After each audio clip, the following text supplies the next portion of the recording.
Baiklah ibu-ibu semuanya, Assalamualaikum warahmatullahi wabarakatuh. Waalaikumsalam warahmatullahi wabarakatuh. Selamat malam ibu-ibu. Selamat malam. Bagaimana kabarnya malam ini?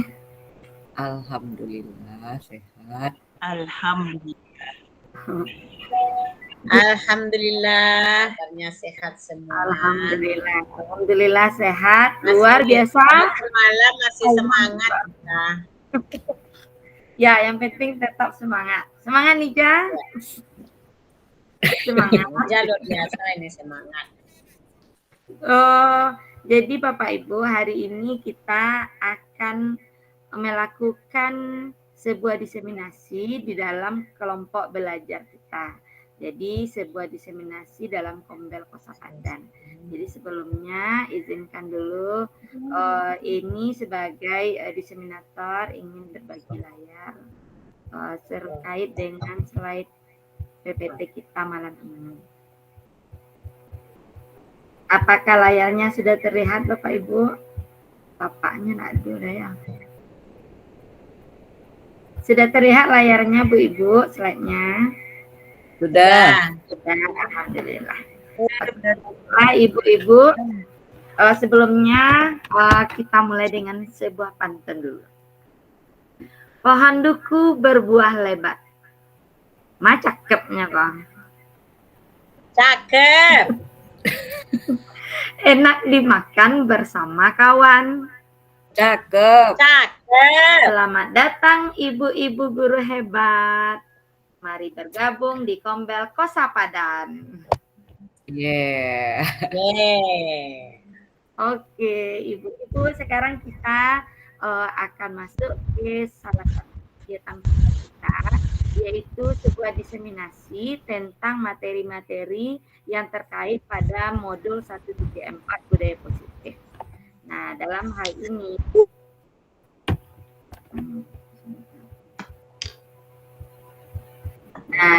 ini ibu-ibu, sebelumnya sebelum kita mulai kegiatan kita, marilah kita berdoa dulu. Ibu Tensi, silakan pimpin doanya, Bu. Baik, semoga dengan membacakan doa ini kegiatan kita ini menjadi ibadah di sisi Allah Subhanahu wa taala. Baiklah, kita bacakan Al-Fatihah. Semoga acara kita lancar dari awal sampai akhirnya. Al-Fatihah.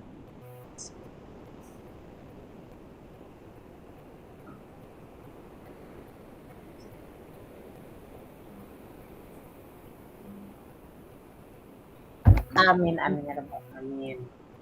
Oke, terima kasih Bu Tensis. Jadi ibu-ibu, sebelum kita mulai acara, saya sebagai pendiseminasi atau diseminator mengucapkan terima kasih banyak atas waktu dan kehadirannya. Semoga segala sesuatu yang kita laksanakan pada kegiatan ini diberkahi oleh Allah dan dibalas pahala yang berlipat ganda. Amin, amin ya rabbal alamin. Baiklah ibu-ibu, sekarang kita akan lihat tujuan dari kegiatan kita hari ini. Jadi dalam hal ini kami akan menyampaikan pembelajaran dari penerapan konsep inti modul budaya positif serta pemahaman mengenai konsep inti budaya positif. Nah, jadi agenda kita yang pertama adalah pembukaan, yang kedua kita akan presentasi penyampaian materi tentang keyakinan kelas, 5 posisi kontrol guru, dan segitiga restitusi. Nah, jadi sebenarnya dalam modul 1.4 ini ada banyak sekali materi yang akan didiseminasikan. Namun dalam hal ini saya sendiri memilih 3 poin-poin penting yang akan dibagikan dan diharapkan dapat kita laksanakan dan kita praktekkan di kelas kita masing-masing. Baik, ibu-ibu, sebelum belajar kita adakan kesepakatan belajar dulu.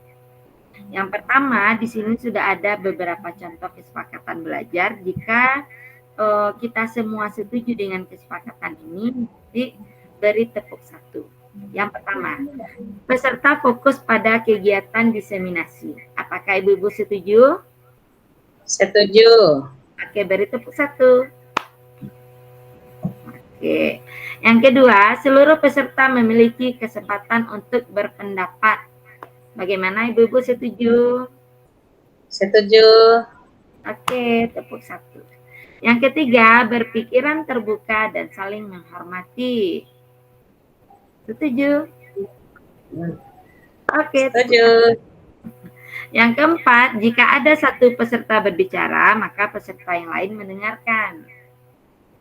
Setuju? Oke. Lanjut. Yang kelima, berpendapat setelah dipersilakan. Setuju, Ibu-ibu? Oke. Ya, setuju. Yang keenam, berpartisipasi penuh. Nah, yang ketujuh, mengikuti sesi kelas dengan perasaan yang gembira. Setujukah semuanya kesepakatan kita, Ibu-ibu? Siap, setuju. Oke, terima kasih.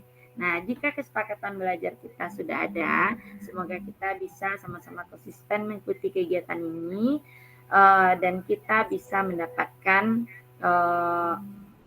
sharing dari ilmu-ilmu yang sudah ada dalam materi modul 134 ini. Nah, baiklah Ibu-ibu, kita akan masuk kepada penyampaian materi keyakinan kelas, 5 posisi kontrol guru dan segitiga restribusi. Nah, sekarang Ibu-ibu, kita amati pertanyaan pemantik berikut. Nah, mari kita amati lingkungan sekolah kita saat ini. Kira-kira bagaimana suasananya? Bagaimana murid-murid kita saling berinteraksi? Bagaimana guru saling bertegur sapa? Bagaimana guru menyapa murid? Bagaimana guru menyelesaikan suatu permasalahan atau konflik antar murid? Nah, Ibu-ibu, di sini adakah yang mau berbagi sedikit cerita tentang pertanyaan pemantik kita ini? Silakan.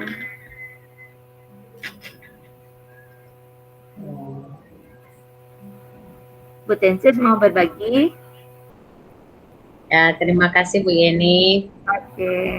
Nah, alhamdulillah lingkungan sekolah kita posisinya berada di lingkungan yang aman, jauh dari kebisingan, jauh dari jalan raya, jauh dari pabrik. Jadi lingkungan kita terasa nyaman. Kemudian siswa-siswa kita saling berinteraksi dengan teman-temannya, begitu juga kedatangannya pada pagi hari, kita selalu menyapa menggunakan 5S, senyum, sapa, salam, sopan, dan santun.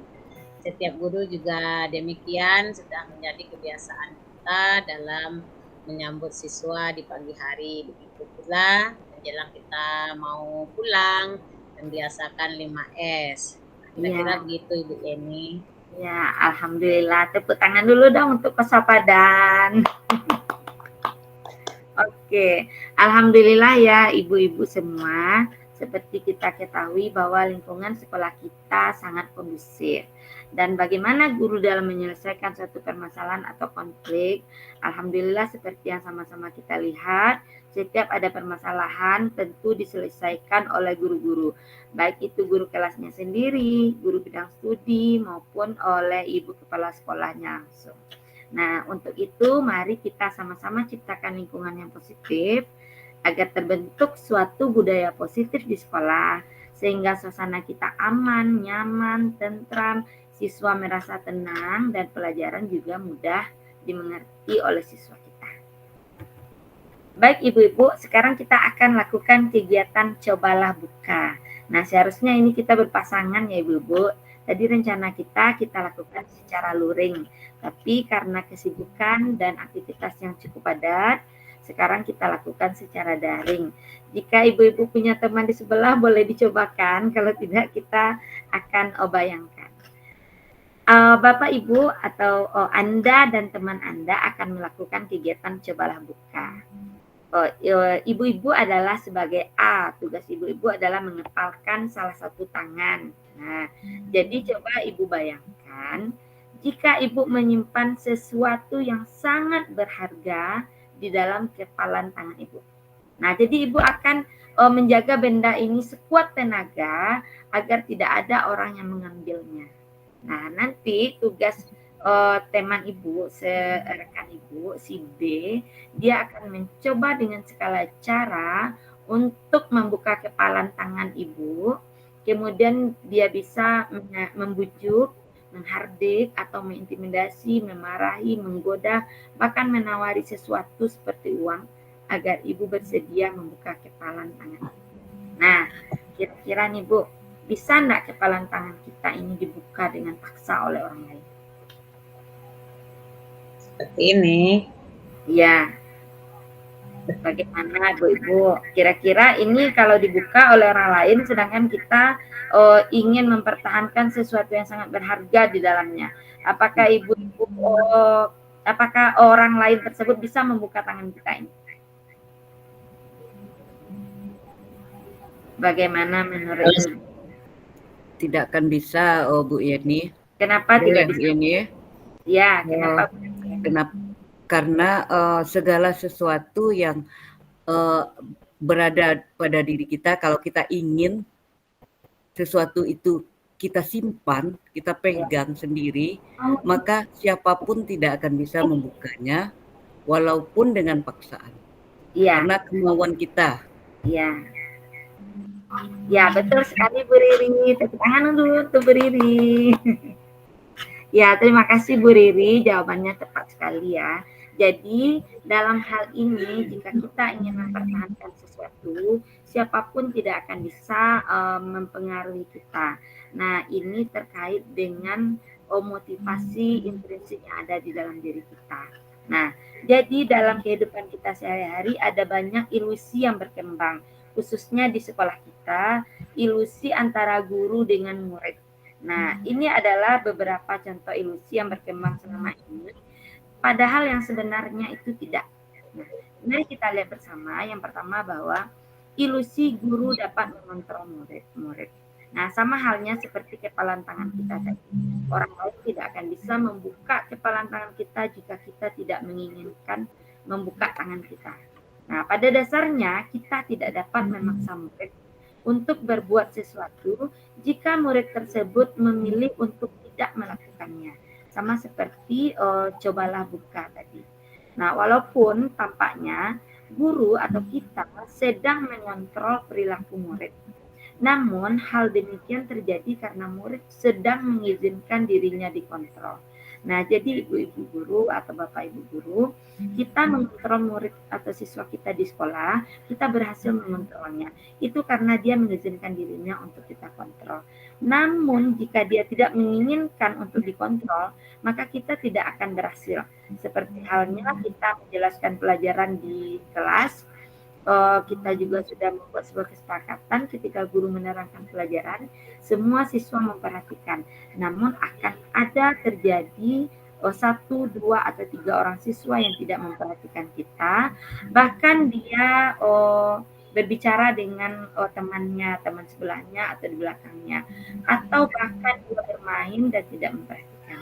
Nah, jadi sebenarnya dalam hal ini siswa tersebut dia sedang tidak ingin dikontrol oleh gurunya. Kenapa? Karena ada salah satu kebutuhan dasarnya yang tidak terpenuhi. Nah, jadi Ibu nanti kita akan lihat apa saja kebutuhan dasar yang diinginkan oleh siswa ataupun oleh semua orang sehingga dia tidak ingin dikontrol oleh orang lain. Nah, jadi teori kontrol menyatakan bahwa semua perilaku itu memiliki tujuan bahkan terhadap perilaku yang tidak sesuai. Jadi Bapak Ibu, jika ada anak murid kita yang tidak mengikuti perintah guru atau melakukan sesuatu yang tidak baik atau tidak ingin belajar dengan rajin atau berkelahi di kelas, berarti dia memiliki satu tujuan dan kita harus mengetahui apa tujuannya tersebut. Nah, yang kedua ada ilusi bahwa kritikan dan membuat orang merasa bersalah itu dapat menguatkan karakter. Nah, jadi ini mungkin sering kita lakukan ya ibu-ibu, termasuk saya sendiri. Kita suka mengkritik anak murid kita bahwa itu tidak boleh dikerjakan, kamu salah, itu tidak baik, langsung kita judge seperti itu. Nah, jadi ketika kita mengkritik itu, siswa kita bukannya sadar, tapi malahan mereka merasa memiliki sebuah kegagalan. Jadi menggunakan kritik dan rasa bersalah itu untuk mengontrol murid ini akan memberikan identitas gagal pada siswa kita. Mereka belajar untuk merasa buruk tentang diri mereka. Mereka akan mengembangkan dialog diri yang negatif. Ketika kita mengatakan bahwa mereka nakal, mereka bodoh, mereka tidak patuh. Jadi yang ada dalam diri dan kepala mereka adalah saya bodoh, saya tidak patuh, dan saya nakal. Dan mereka akan mengikuti apa yang kita katakan tersebut pada hari-hari berikutnya. Nah, kadangkala sulit bagi kita seorang guru untuk mengidentifikasi bahwa mereka sedang melakukan perilaku ini karena seringkali guru cukup menggunakan suara halus untuk menyampaikan pesan yang negatif. Nah, jadi ini adalah sebuah ilusi ya Bapak Ibu guru. Kritikan dan membuat orang bersalah itu dapat menguatkan karakter bahwa sebenarnya tidak. Nah, bagaimana yang seharusnya nanti sama-sama kita lihat. Nah, yang ketiga juga ada sebuah contoh bahwa ilusi orang dewasa itu memiliki hak untuk memaksa. Nah, ini juga sering kita praktekkan pada anak kita, begitu anak kandung kita sendiri maupun siswa kita di sekolah. Nah, banyak orang dewasa yang percaya bahwa mereka memiliki tanggung jawab untuk membuat murid-murid mereka berbuat hal-hal tertentu. Apapun yang dilakukan dapat diterima selama ada sebuah kemajuan berdasarkan sebuah pengukuran kinerja. Itu menurut kita sebagai seorang dewasa atau sebagai seorang pada saat itu pula orang dewasa akan menyadari bahwa perilaku memaksa tidak akan efektif untuk jangka waktu panjang dan sebuah hubungan permusuhan akan terbentuk. Nah, jadi ibu-ibu jika kita memaksa siswa kita melakukan sesuatu, mungkin pada saat itu juga dia akan melaksanakannya, tapi itu hanya dalam jangka waktu pendek ketika kita ada di sana. Ketika kita tidak ada di dalam kelas, maka mereka akan melanggarnya. Nah, jadi ini hanyalah sebuah ilusi bahwa orang dewasa memiliki hak untuk memaksa. Nah, dari hal tersebut kita akan beranjak kepada nilai-nilai kebajikan universal yang harusnya kita tanamkan kepada siswa kita agar siswa kita memiliki sebuah keyakinan bahwa dia akan ingin memiliki karakter-karakter yang tertanam dalam dirinya sendiri sebagai motivasi intrinsik tanpa dipaksa oleh guru-guru atau orang lain. Nah, apa itu nilai-nilai kebajikan? Nilai-nilai itu adalah sifat-sifat positif manusia yang merupakan tujuan mulia yang ingin dicapai oleh setiap individu, baik itu oleh siswa, oleh guru maupun oleh orang lain. Nah, jadi setiap kita memiliki sifat-sifat positif. Nah, sifat positif inilah yang disebut dengan nilai-nilai kebajikan universal. Nah, menurut Dr. William Glasser pada teori kontrol 1984, beliau menyatakan bahwa setiap perbuatan memiliki suatu tujuan. Nah, begitu juga dengan kita, Bapak Ibu, setiap apa yang kita lakukan itu tentu ada tujuannya. Nah, apa saja tujuan kita itu beranjak juga pada nilai-nilai kebajikan yang kita yakini. Contohnya adalah sebuah kejujuran, kepedulian, rasa hormat, peduli, tenggang rasa, harga diri, tanggung jawab, kedisiplinan, menghargai, gotong royong, keselamatan, dan lain-lain. Masih banyak lagi nilai-nilai kebajikan yang sehubungan dengan sifat-sifat positif. Nah, ini terkait pada profil pelajar Pancasila yang akan kita tanamkan kepada murid kita. Nah, karakter pada profil pelajar Pancasila ini sudah digabung dalam berapa ini Bapak Ibu? Ada 6 ya, ada 6 profil pelajar Pancasila. Yang pertama ada mandiri, ada beriman dan bertakwa kepada Tuhan Yang Maha Esa, berakhlak mulia, ada berkebinekaan global, bergotong royong, kreatif, dan bernalar kritis. Nah, nilai-nilai kebajikan ini terkait dengan profil pelajar Pancasila ini tidak serta-merta dapat kita tanamkan pada beberapa hari atau beberapa minggu saja. Tapi ini bisa kita lakukan dalam pembiasaan-pembiasaan yang kita laksanakan setiap hari, baik itu pembiasaan pagi maupun pembiasaan di dalam kelas kita masing-masing. Karena pembiasaan dari kelas 1, kelas 2, kelas 3, nanti mereka akan terbiasa di kelas 4, 5, dan 6. Jadi pembiasaan ini tidak bisa serta-merta terjadi dalam waktu dekat, tapi dia akan berangsur-angsur perlahan demi perlahan, namun hasilnya akan kita lihat dalam jangka panjang nantinya. Sampai dia sekolahnya SMP, SMA, perguruan tinggi, bahkan sampai dewasa, ini akan terlihat. Aku nak keluar suara apa? Oke, ibu-ibu, ibu-ibu yang sedang tidak berbicara diharapkan mic-nya dimatikan dulu ya. Nah, baik, kita masuk ke keyakinan kelas. Nah, untuk menerapkan nilai-nilai kebajikan universal itu, kita tidak boleh memaksa. Tadi sudah ada ilusinya ya Ibu-ibu. Kita tidak akan memaksa mereka untuk melaksanakan sebuah kebajikan. Nah, ini dapat kita terapkan dengan cara membuat sebuah keyakinan kelas yang disepakati baik secara tersirat maupun secara tersurat. Nah, tentunya di SD 09 PPA pada umumnya kita semua sudah melaksanakan keyakinan kelas. Nah, alhamdulillah setiap kelas sudah memiliki keyakinan kelas, namun kita akan lihat lebih dalam lagi seperti apa sesungguhnya keyakinan kelas itu. Nah, nilai-nilai kebajikan menekankan pada keyakinan seseorang akan lebih memotivasi seseorang dari dalam. Nah, jadi ibu-ibu kalau kita membuat sebuah keyakinan kelas, kita tidak lagi memaksa siswa untuk mematuhi sebuah peraturan kelas. Jika kita membuat peraturan kelas, artinya guru menentukan peraturan-peraturan yang harus dipatuhi oleh siswa.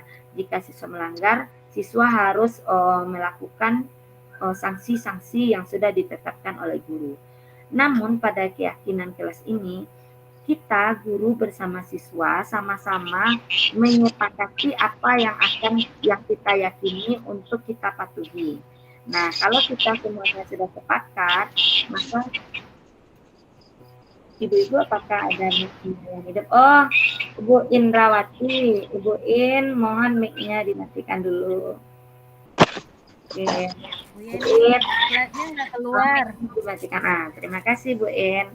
Nah, jadi ibu-ibu ketika kita membuat sebuah keyakinan kelas bersama siswa kita sudah sepakat, jadi kita tidak akan memaksa siswa untuk mematuhi keyakinan tersebut.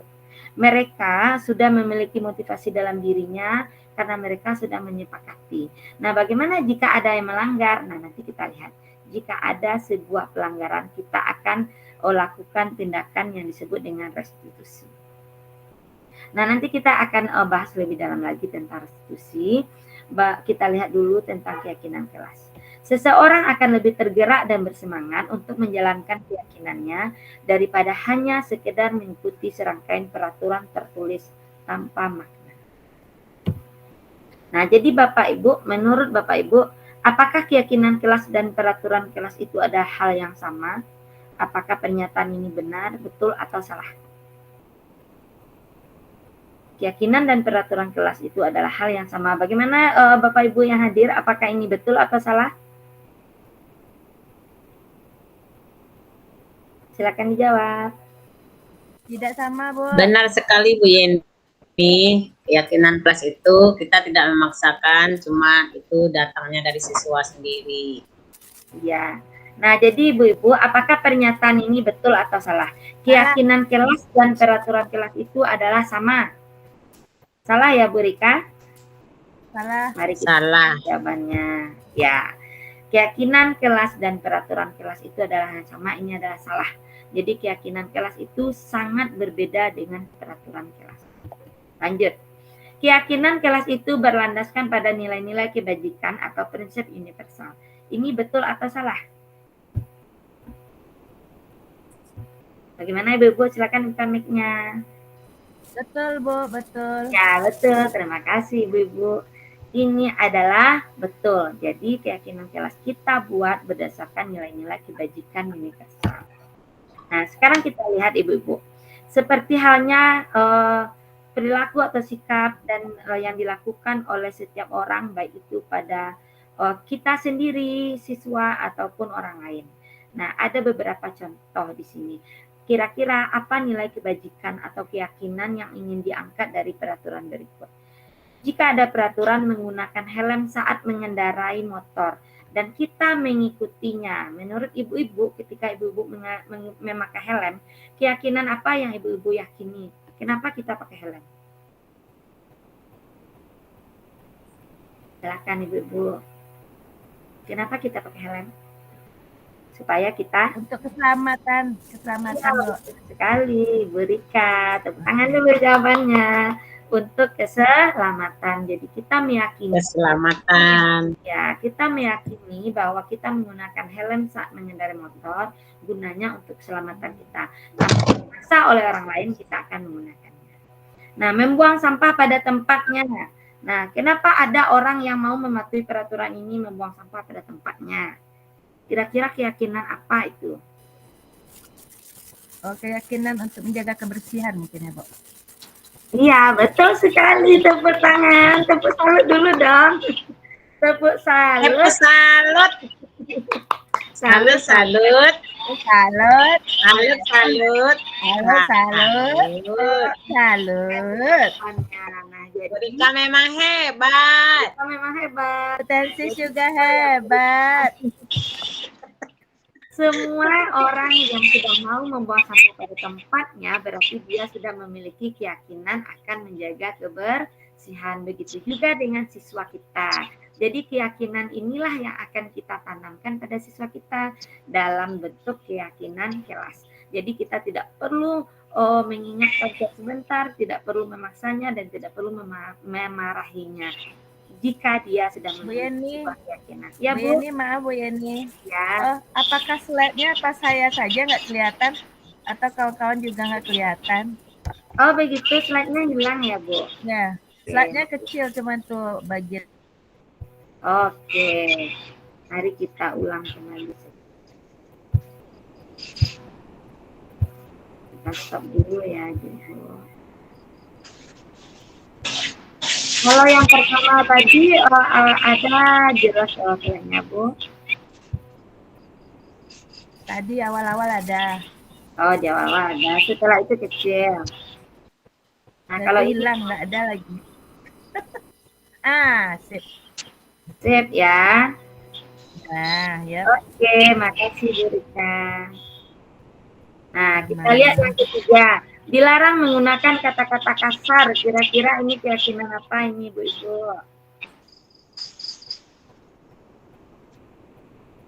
Menghargai mungkin ya, Bu. Menghargai. Menghargai.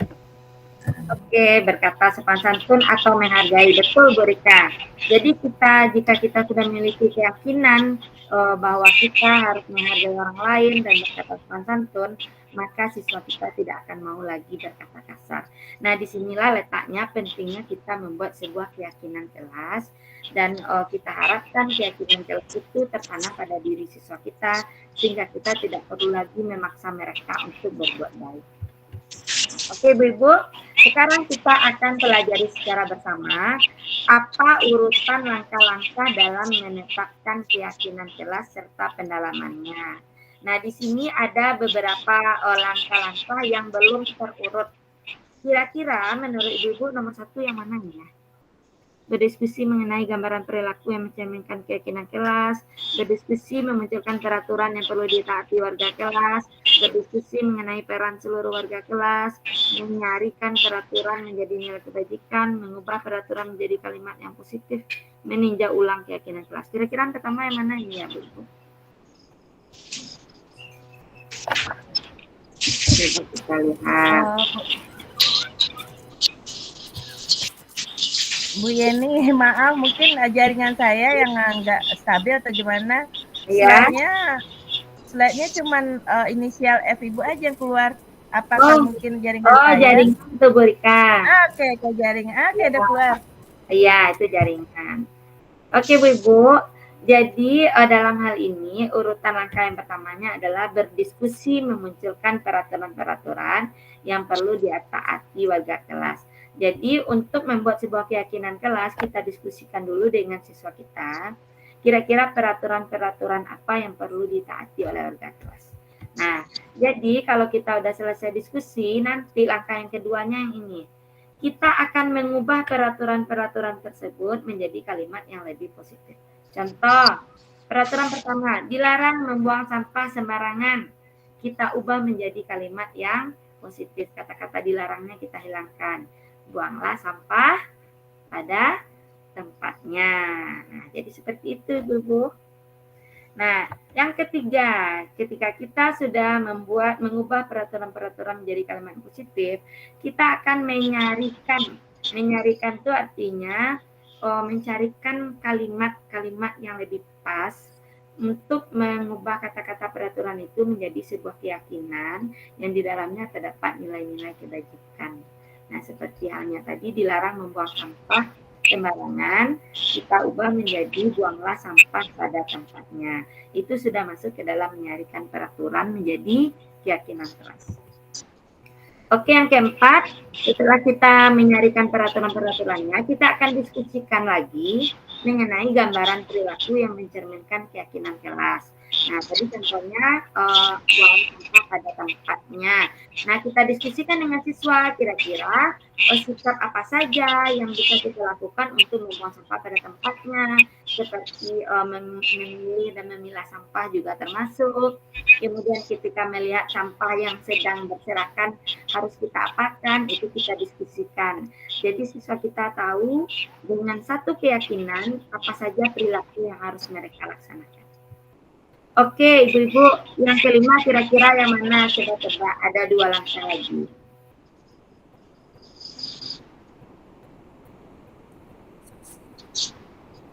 Yang mana, ibu? Yang ini dia ya, berdiskusi mengenai peran seluruh warga kelas. Nanti kita diskusikan juga apa peran siswa, peran guru, dan seluruh warga kelas, apa saja yang harus mereka lakukan dalam keyakinan kelasnya masing-masing.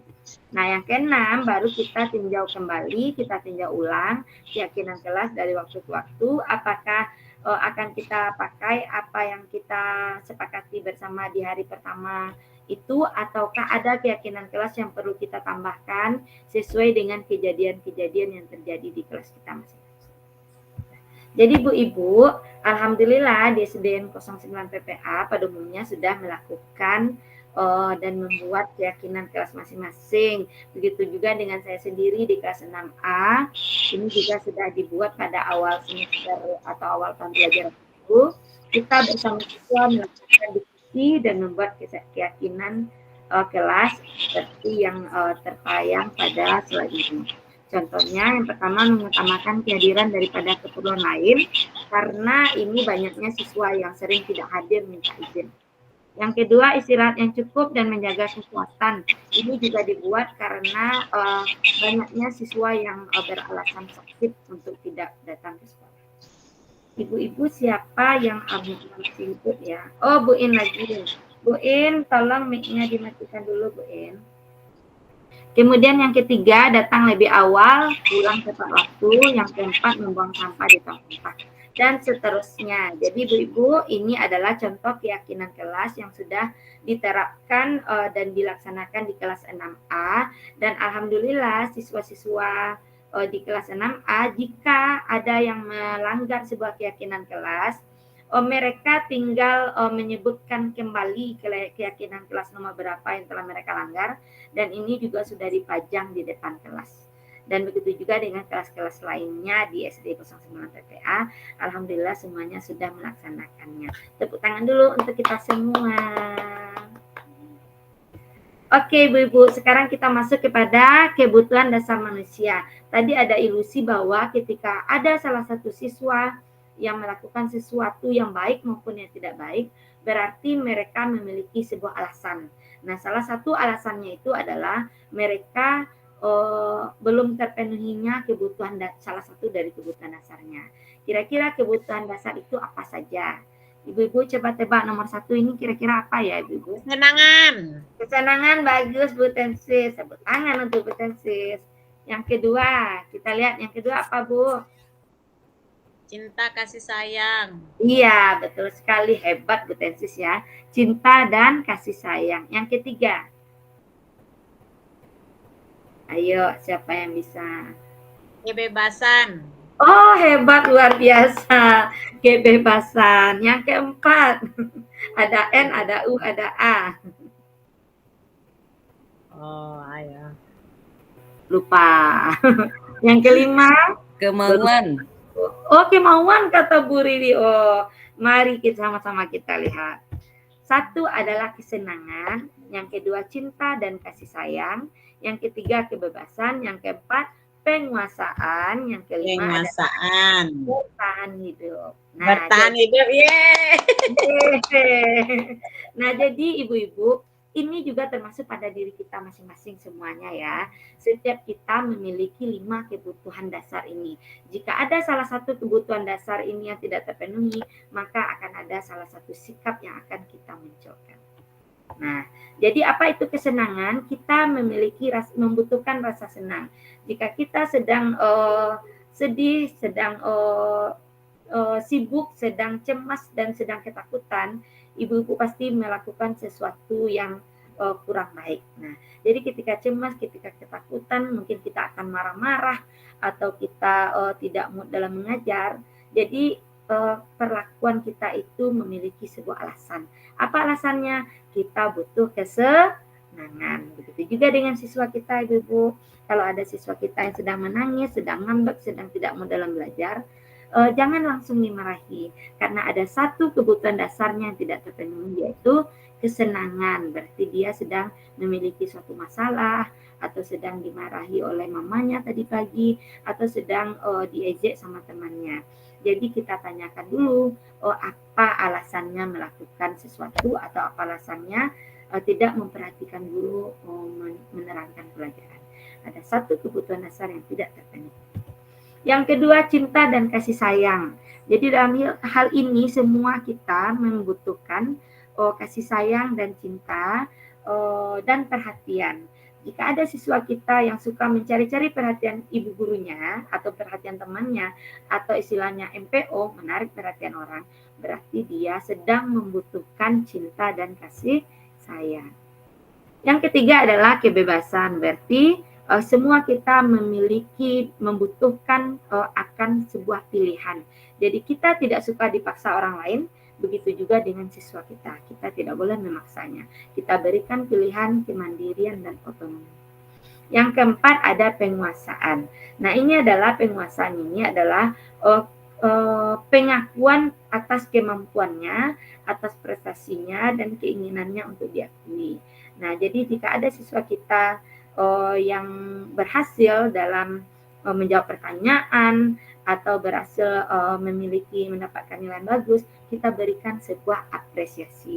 Karena apresiasi atau penghargaan itu sangat dibutuhkan oleh siswa kita. Begitu juga oleh kita masing-masing ya, kita semua ya ibu-ibu. Kita saja yang sudah dewasa ketika diberikan apresiasi itu luar biasa senangnya hati kita. Apalagi siswa kita yang masih anak-anak.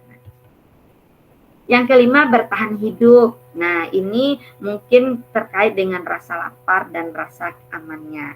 Nah, pukul 8:05, Bu. Apakah sudah masuk jam istirahat? Bu, udah boleh istirahat. Nah, jangan dimarahi ibu-ibu. Berarti ada satu kebutuhan dasarnya yang belum terpenuhi tadi pagi. Karena dia belum sempat makan pagi. Makanya dia menanyakan jam istirahat, ada rasa lapar di perutnya. Jadi jangan dimarahi dulu karena dia punya alasan melakukan satu hal. Nah, bagaimana supaya mereka tidak melakukan kesalahan-kesalahan tersebut? Berarti kita dan orang tua harus memenuhi 5 kebutuhan dasar ini. Nah, jadi ibu-ibu sebagai guru kita memiliki 5 posisi kontrol ketika siswa kita melakukan suatu kesalahan. Nah, di sini ada 5 macam, yaitu posisi sebagai penghukum, pembuat merasa bersalah, sebagai teman, sebagai manajer, dan sebagai pemantau. Nah, kira-kira ibu-ibu, posisi mana yang paling sering kita gunakan di dalam setiap hari di kelas kita? Ayo ibu-ibu, mana suaranya? Posisi mana yang paling sering kita gunakan ketika siswa kita melakukan sebuah Penghukum dan pemantau. Iya, penghukum dan pemantau ya Bu Rika. Jadi kalau penghukum ini sebenarnya sudah mendapatkan Ibu pada umumnya pada guru, apalagi kita sebagai orang tua di rumah. Jadi posisi kontrol ini tidak hanya kita sebagai guru di sekolah, tapi juga sebagai orang tua di rumah. Kalau di rumah dengan anak-anak sendiri ketika melakukan kesalahan langsung dihukum atau kita berikan rasa bersalah pada mereka. Nah, bagaimana yang seharusnya kita lihat teorinya dulu ya Bapak Ibu. Jadi ada motivasi eksternal dan ada motivasi intrinsik. Ada identitas gagal dan ada identitas berhasil. Nah, kapan siswa kita mendapatkan sebuah identitas yang gagal? Jika kita bertindak sebagai penghukum dan pembuat rasa bersalah. Ini adalah perilaku kontrol negatif yang sebenarnya tidak boleh kita lakukan. Nah, namun pada kenyataannya, penghukum dan pembuat rasa bersalah inilah yang paling sering kita lakukan, apalagi pada guru kita zaman dulu. Kan Bapak Ibu guru dulu menjadi murid kan, menjadi siswa kan. Jadi kita sering mengalami hal ini. Nah, bagaimana yang seharusnya yang baik untuk diri siswa kita itu adalah perilaku kontrol sebagai teman, pemantau, dan manajer. Jadi ada 3 perilaku kontrol yang baik itu, yaitu sebagai teman, pemantau, dan manajer. Namun ketiga-tiganya ini memiliki perbedaan dan kekurangan serta kelebihannya masing-masing. Mari kita lihat seperti apa perilaku kontrol kita sebagai penghukum. Nah, biasanya guru yang suka menghukum murid, dia akan sering melakukan perbuatan menghardik, menunjuk-nunjuk, menyakiti, atau menyindir. Nah, maka dia akan berkata, kalau kamu tidak melakukannya, saya akan titik-titik. Biasanya ini berisi sebuah ancaman. Nah, jadi hasilnya apa Ibu-Ibu? Hasilnya siswa kita akan memberontak, akan mendendam, dan akan menyalahkan orang lain. Nah, nanti siswa kita akan berkata, saya tidak peduli. Nah, jadi yang ada adalah sebuah perlawanan. Kita memaksa dan menghukumnya, yang hasilnya yang ada pada siswa kita bukannya mereka akan patuh, malah mereka akan melawan kita dan mereka tidak peduli dengan apa yang kita katakan. Nah, apa dampaknya? Dampaknya mereka akan mengulangi kesalahannya secara berulang-ulang kali dan mereka akan memiliki perilaku yang lebih agresif lagi. Nah, apa kaitannya dengan dunia yang berkualitas? Murid akan meletakkan guru di luar dunia berkualitas. Jadi mereka tidak akan memandang kita sebagai guru yang dapat diteladani. Yang kedua itu adalah perilaku kontrol membuat orang merasa bersalah. Ini juga sering sekali kita lakukan sebagai guru, yaitu guru berceramah menunjukkan kekecewaannya yang mendalam. Apa kata ibu guru atau bapak gurunya? Kamu sudah mengecewakan ibu dan bapak. Ibu sudah capek-capek mengajar dari pagi sampai siang, tapi kamu masih saja berbicara. Ibu kecewa sama kamu. Begitu juga dengan orang tua kamu. Orang tua kamu sudah susah-susah cari uang, beri kamu uang jajan, tapi kamu masih berbuat seperti ini. Kamu telah mengecewakan orang tua kamu. Nah, ceramah kita ini membuat siswa kita menjadi rasa bersalah.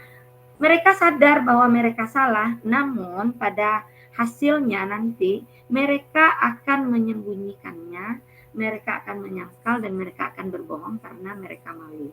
Walaupun dalam hatinya dia berkata, maafkan saya Bu, maafkan saya Mama, maafkan saya Papa.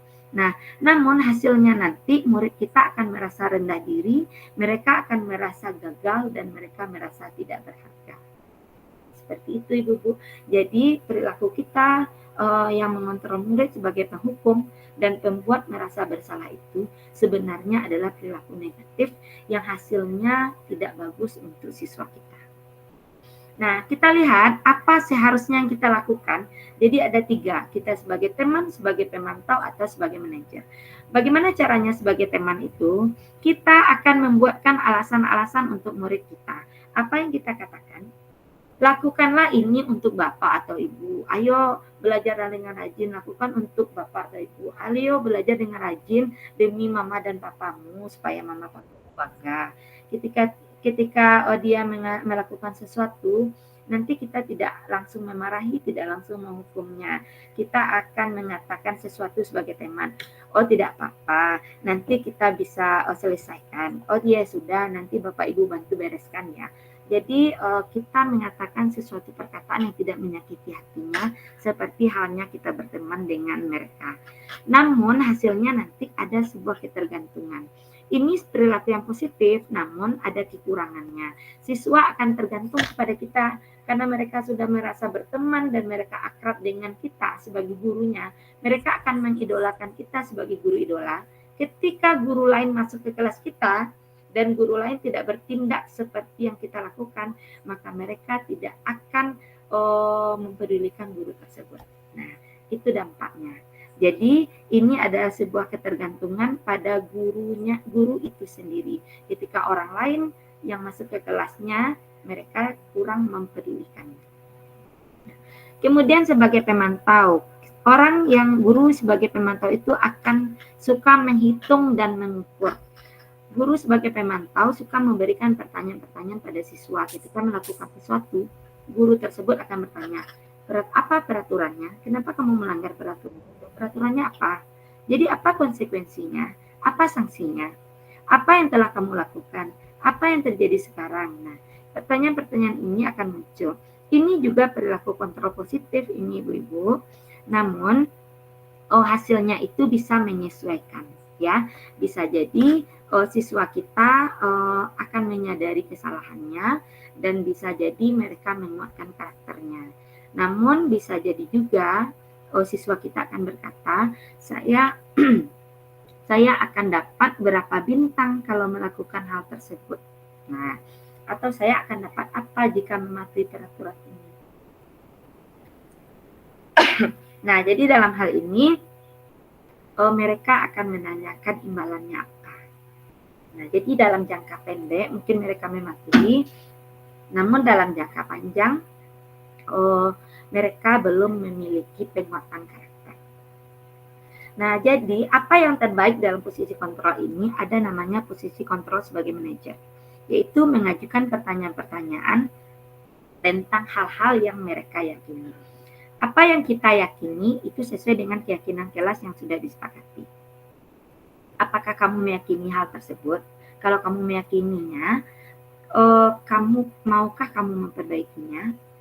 Jadi mereka berpikir dulu, saya meyakini peraturan itu dan saya akan memperbaikinya. Mereka yang menjawab, mereka yang berpikir. Kalau kamu memperbaikinya, kira-kira hal tersebut akan menggambarkan apa tentang dirimu? Apakah kamu akan menjadi orang yang lebih baik lagi atau bagaimana?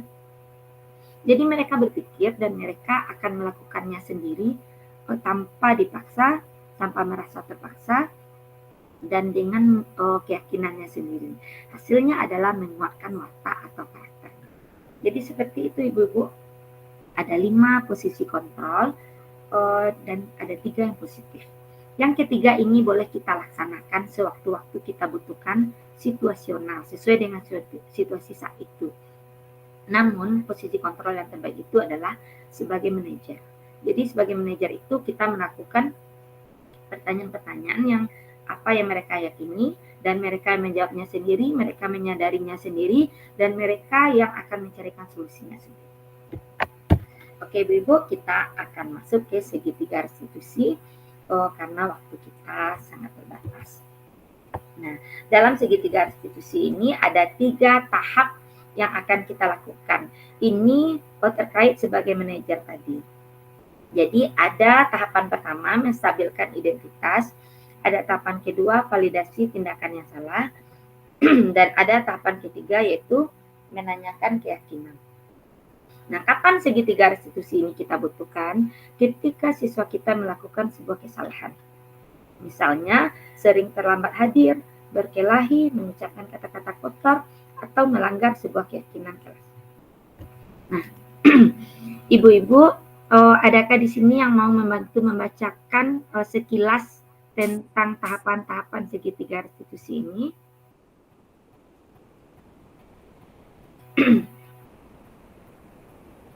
Ibu Tensi, boleh Bu? Yeni, Ya. slide-nya mungkin jaringan saya mungkin. Oh iya, berikan berjalan. slide-nya ya. Oke. Oke, Ibu Riri gimana, Bu? Bu Riri mau bantu bacakan Bu Riri sekilas tentang tahapan segitiga restitusi. Baiklah Bu Yeni. Tahapan pada segitiga restitusi yaitu yang pertama tahapan menstabilkan identitas, di mana bertujuan untuk mengubah identitas anak yang gagal karena melakukan kesalahan menjadi orang yang sukses dan merasa sedih dan emosional sehingga mampu menggunakan fungsi rasionalnya. Contohnya, berbuat salah tidak apa-apa. Saya tidak pernah berbuat kesalahan seperti itu. Contoh respon dari murid yaitu saya ingin mencari solusi, bukan siapa yang salah. Ya seperti itu Bu Yeni. Oke, terima kasih Bu Riri. Cukup Bu Riri, makasih Bu Riri. Nah, Iya. jadi seperti yang dibacakan Bu Riri tadi dalam menstabilkan identitas, contoh responnya adalah berbuat salah itu tidak apa-apa. Ini adalah respon dari guru ya Bu Ibu, ini adalah perkataan dari guru ketika siswa melakukan kesalahan. Jangan langsung menyatakan, oh kamu sudah melakukan kesalahan itu tidak boleh, itu salah, kamu itu. Jadi jangan langsung menyatakan mengklaimnya melakukan kesalahan. Jadi kita tarik dulu perhatiannya, kita stabilkan dulu identitasnya, kita katakan bahwa oh tidak apa-apa berbuat salah. Mari kita cari solusinya. Nah, jadi kita ajak dia berbicara dengan kesadarannya tanpa dia merasa takut untuk dimarahi. Kalau kita marahi dulu, kita nyatakan dia bersalah, nih dia tidak akan mau jujur dengan pertanyaan-pertanyaan yang selanjutnya. Nah, nanti ketika identitasnya sudah stabil, anak kita itu sudah mau untuk ditanya-tanya dan dicarikan solusinya, maka mereka akan menjawab semua pertanyaan kita. Kita lakukan validasi tindakan yang salah. Nah, dalam hal ini proses untuk memahami kebutuhan apa yang sedang berusaha dipenuhi oleh murid bukan berarti menguatkan tindakan yang salah. Jadi kita tidak menguatkan atau tidak membenarkan tindakan yang salah itu, namun kita akan menyelidiki apa sebenarnya alasan mereka dalam melakukan kesalahan tersebut. Nah, kamu pasti punya alasan melakukan hal itu. Kita tanyakan, kira-kira kenapa anak ibu seperti itu? Ayo ceritakan. Jadi sebenarnya apa yang terjadi? Nah, terus bagaimana? Menurut kamu seperti apa? Kamu maunya bagaimana? Kita tanya terus. Jadi mereka akan jawab sesuai dengan alur pertanyaan kita. Nah, kamu boleh mempertahankan sikap itu, tapi kamu harus menambahkan sikap yang baru.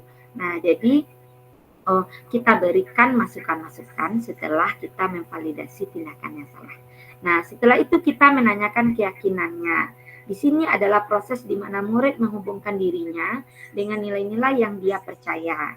Nah, jadi ketika dia sudah memiliki nilai kejujuran, nilai rasa hormat, nilai menghargai, mereka akan berpikir, kira-kira berkelahi dengan teman itu baik atau tidak ya? Nah, jadi mereka yang menyatakan sendiri, bukan kita.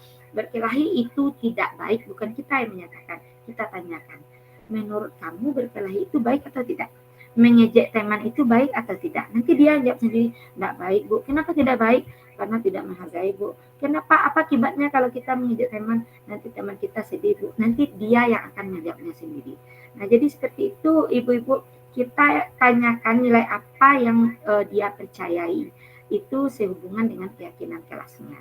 Jadi dalam segitiga restitusi ini, kita akan memproses siswa kita yang bersalah itu bukan serta-merta memarahi dan menyalahkan perbuatannya.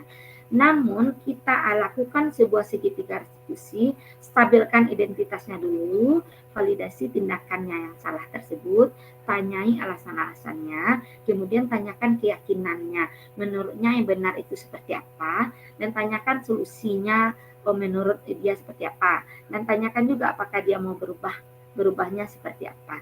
Nanti mereka sendiri akan menjawab. Seperti itu Ibu-ibu. Nah, jadi ada 3 tahapan dalam restitusi. Yang pertama tadi apa Ibu-ibu? Menstabilkan identitas. Yang kedua, validasi tindakan yang salah. Dan yang ketiga, menanyakan keyakinan. Nah, ini juga sudah dipraktekkan dalam kelas 6A. Ini adalah salah satu siswa yang sering tidak masuk sekolah karena terlambat bangun alasan sakit. Nah, jadi Ibu-ibu, ini ada videonya, namun karena waktu kita terbatas, saya ceritakan. Saya panggil dulu Shin, Ibu mau bicara sama Shin. Apa Bu? Katanya. Ibu mau mencari solusi tentang salah satu permasalahan Shin. Kira-kira permasalahan Shin apa di kelas? Dia yang jawab sendiri. Sering tidak masuk, Bu. Nah, Shin udah tahu kan ada permasalahan sering tidak masuk. Nah, sekarang Shin ceritakan sama Ibu sejujur-jujurnya apa sebenarnya alasan Shin tidak masuk. Nah, jadi dia mengalir menjawab alasannya. Katanya dia sering kelelahan, sering kecapean, dan terlambat bangun. Nah, kita tanya terus, kira-kira kalau terlambat bangun seperti itu terus, bagus enggak untuk Shin? Apa akibatnya kalau terlambat terus? Ketinggalan pelajaran. Kalau ketinggalan pelajaran, bagaimana nilai Shin nanti? Rendah, Bu. Jadi dia yang jawab sendiri, Ibu-Ibu. Dia yang menyadari kesalahannya sendiri. Dan akhirnya kita tanya, nanti Shin udah mau masuk SMP, apakah Shin mau tetap seperti itu, terlambat terus, tidak ada terus? Tidak, Bu. Nah, apa yang akan Shin lakukan nantinya? Saya akan tidur lebih cepat, kira-kira jam berapa? Jam 9. Nah, apakah Shin mau merubah diri Shin menjadi lebih baik lagi? Mau, Bu. Nah, lakukan itu. Nah, jadi seperti itu kira-kira prosesnya, Ibu. Nanti di sekolah kita akan lihat sama-sama videonya, Ibu. Nah, karena waktu kita terbatas, Ibu-Ibu, kita masuk saja ke sesi tanya jawab jika ada yang bertanya. Apakah Ibu-Ibu di sini ada yang ingin bertanya? Silakan.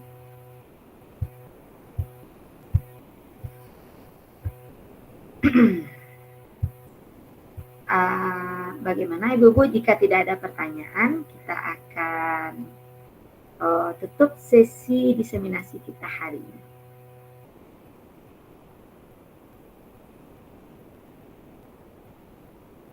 Oke, Ibu-Ibu, alhamdulillah. Jika tidak ada pertanyaan, alhamdulillah semoga kita semua paham dengan yang sudah didiseminasikan hari ini terkait dengan materi-materi inti pada budaya positif. Nah, kita harapkan kita semua dapat mempraktekkannya di kelas kita masing-masing, terutama pada saat siswa kita melakukan sebuah kesalahan, kita dapat melakukan segitiga restitusi. Nah, bagaimana prakteknya selanjutnya nanti akan kita laksanakan pada kombel kita pada pertemuan-pertemuan berikutnya. Oke, Ibu-Ibu, sebelumnya kita foto bersama dulu. Silakan dibuka kameranya. Oke, Ibu-Ibu, buka kameranya, kita foto bersama. Oke, apa gayanya Bu Riri? Pengarah gaya? Literasi, Bu, kata Bu Palu, literasi. Oke, 1, 2, 3. Oke, terima kasih. Terima kasih banyak Ibu-Ibu atas kehadiran dan waktunya. Semoga apa yang didiseminasikan ini bermanfaat bagi kita semua. Amin ya robbal alamin. Terlebih dan terkurang saya mohon maaf. Wabillahi taufik wal hidayah. Assalamualaikum warahmatullahi wabarakatuh. Waalaikumsalam warahmatullahi wabarakatuh. Terima kasih Bu Yeni. Oke, sama-sama Bu. Sudah boleh live ya Bapak Ibu. Oke. Dadah. Terima kasih Bu Yeni. Sama-sama Bu Wide. Good. Mantap. Alhamdulillah. Izin tidak buka kamera. Enggak apa-apa, boleh. Yang penting orangnya ada.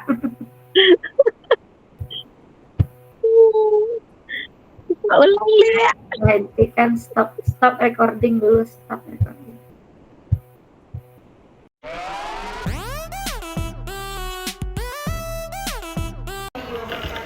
Nah, Shin, Ibu ambil Shin sekarang karena Ibu mau mengajak Shin mencari solusi dari salah satu permasalahan Shin. Nah, seperti yang Shin tahu setiap hari, Shin kan sering tidak hadir atau sering terlambat bangun ya. Nah, jadi sebenarnya terlambat bangun itu tidak apa-apa, tapi usahakan jangan sering-sering ya.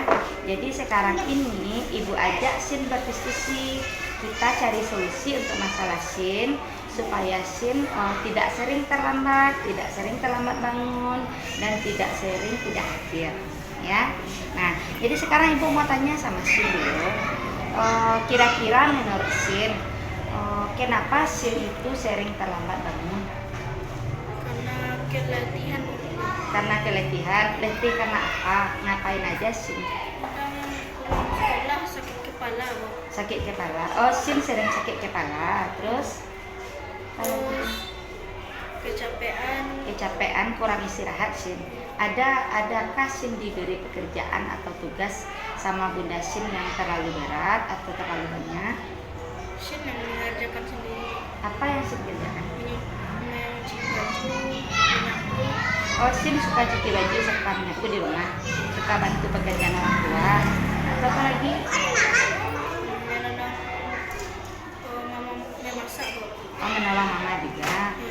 Berarti Sin kelelahan karena membantu orang tua di rumah. Ada enggak kegiatan Sin yang lain? Selain itu, misalnya malam Sin ada pergi main sama teman-teman atau pulang larut malam?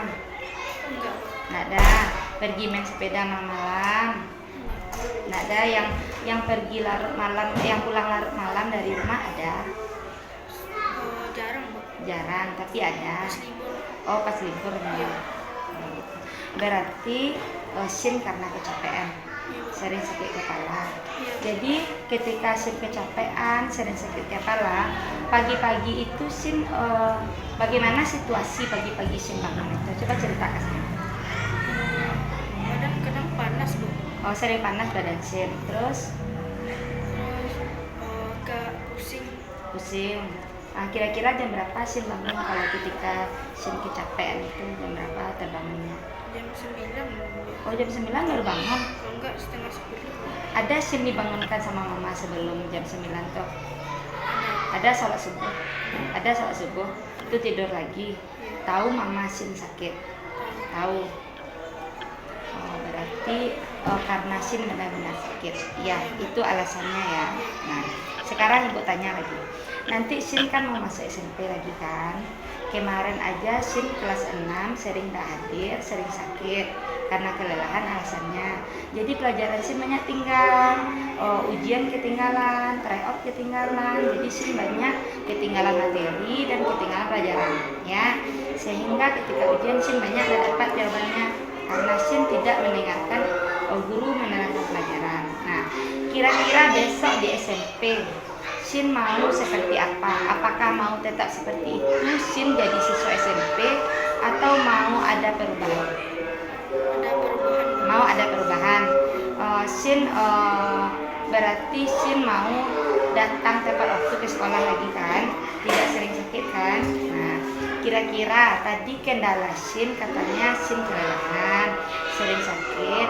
Apa usaha Sin untuk besok supaya Sin tidak mudah kelelahan sehingga Sin bangun pagi dan tidak terlambat lagi? Harus demikian. Mengurangi pekerjaan, Nah, bagus. Kurangi aktivitas yang berat ya, berarti harus banyak istirahat. Nah, bilang sama Bunda, kalau Sin rasanya kurang enak badan, banyak istirahat, harus tidur siang ya. Makan apa lagi? makanan sehat-sehat. Makan makanan yang sehat.